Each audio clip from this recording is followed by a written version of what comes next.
আসসালামু আলাইকুম ওয়া রাহমাতুল্লাহ।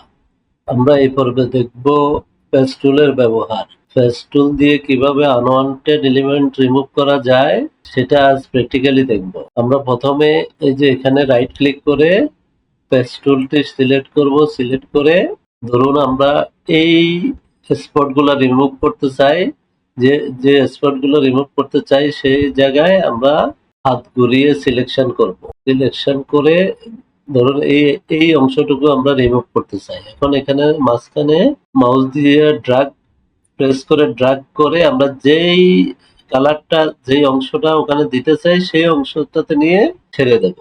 তাহলে ওই অংশটার যে কালার সেই কালার দিয়ে এটা রিপ্লেস হয়ে যাবে।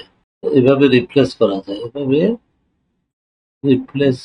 যায়, এভাবে আমরা আমাদের পছন্দ মতো ড্র্যাগ করে যে কালারটা দেব সেই কালারে ছেড়ে দেব। ধন্যবাদ। আমাদের আমাদের পরবর্তী পর্ব দেখতে চাইলে চ্যানেলে সাবস্ক্রাইব করে বেল বাটনটি অন করে রাখুন।